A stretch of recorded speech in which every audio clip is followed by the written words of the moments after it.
Salut à vous les explorateurs et bienvenue sur cette nouvelle vidéo. Alors aujourd'hui nous allons partir à la découverte de parcs d'attractions abandonnés à travers le monde qui ont autrefois procuré de l'amusement et de la joie à des millions de visiteurs, mais malheureusement ils ont été contraints d'être abandonnés et vous allez voir que ça a souvent été dû à des accidents mortels. Les amis, bonjour à vous et bienvenue sur cette nouvelle vidéo.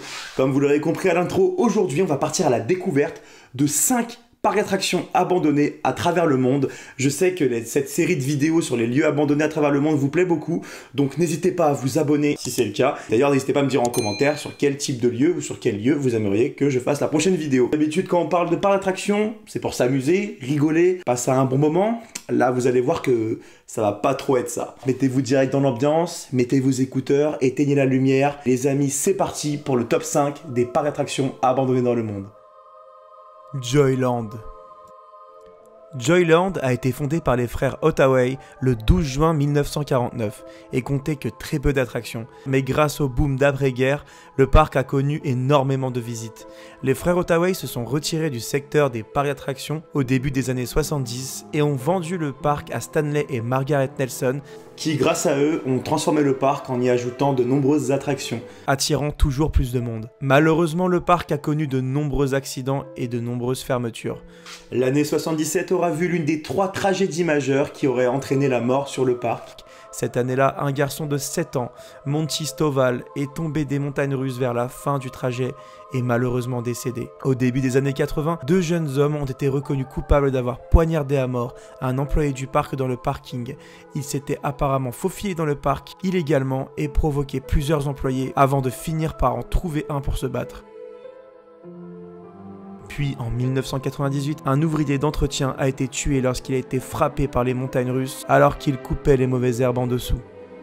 La Grande Roue, opérant dans le parc depuis son ouverture en 1949, a été le siège d'un accident à la mi-avril 2004, au cours duquel une jeune fille de 13 ans est tombée à 9 mètres et a été grièvement blessée. Le parc ferma ses portes en 2006. Lincoln Park. Pendant près de 100 ans, le Lincoln Park a amené des milliers de familles américaines à venir s'amuser chez lui. La fréquentation du parc a explosé dans les années 50, 60 et 70. Mais au milieu des années 80, les chiffres de fréquentation du parc étaient en grave déclin. Les gens ne considéraient plus Lincoln Park comme un endroit pour s'amuser. Les problèmes de sécurité ont commencé à affliger le parc presque centenaire. Un employé du parc de 27 ans a été tué lorsqu'il est tombé du sommet de la comète le 17 août 1986. Un an plus tard, le 29 septembre 1987, la comète faisait de nouveau la une des journaux lorsque les freins tombèrent en panne et qu'une des voitures était sortie du ride. Cet incident suffit à la direction du parc pour qu'ils se rendent compte qu'ils prenaient trop de risques en laissant les clients le monter. Les montagnes russes n'ont plus jamais couru. Le parc fermait définitivement en décembre de cette année-là. Mon rêve, les amis, c'est de visiter un parc d'attractions abandonné. D'ailleurs, dans les prochains mois, je vais sûrement en visiter un en Europe. Je vais pas vous donner la localisation, on va pas déconner, mais ça va être juste incroyable. D'ailleurs, abonnez-vous si vous voulez voir cette exploration sortir sur la chaîne. Daddy Park. Ouvert dès l'année 1949, le parc Daddy Park était donc l'un des plus anciens de Belgique, encore ouvert jusqu'aux années 2000. Au commencement, c'était une aire de jeu pour enfants et petit à petit, le parc a investi pour en faire un sublime parc d'attractions attirant de nombreuses familles. Cependant, au début des années 2000, la réputation du parc a commencé à se détériorer dû aux nombreux accidents qui s'y produisaient. En 2002, un grave accident survient dans le parc. Un enfant se fait arracher le bras dans l'attraction Naughty Jet. Cet incident est le dernier d'une série d'incidents, mais aussi le pire accident de l'histoire du parc. Après celui-ci, la fréquentation diminua fortement. En 2002, il est annoncé que le parc ferme pour rénovation, mais le parc ne rouvrira plus jamais. Après plusieurs propositions de rachat, le parc fut finalement détruit en 2015. Okpoland.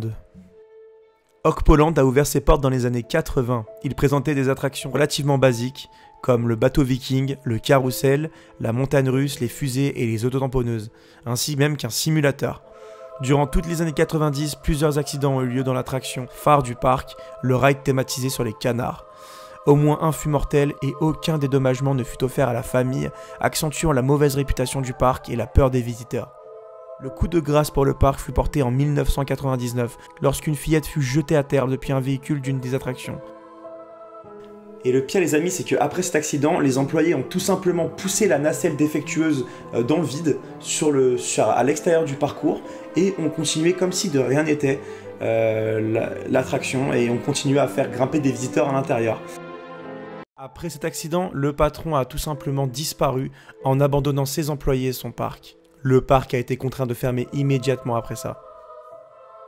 Les amis, pour le dernier parc d'attraction abandonné que je vous ai trouvé, c'est un parc d'attraction qui se situe au Japon, donc dans les préfectures de Fukushima, et il est très mystérieux à tel point que le gouvernement japonais en a caché finalement son existence et même sa localisation.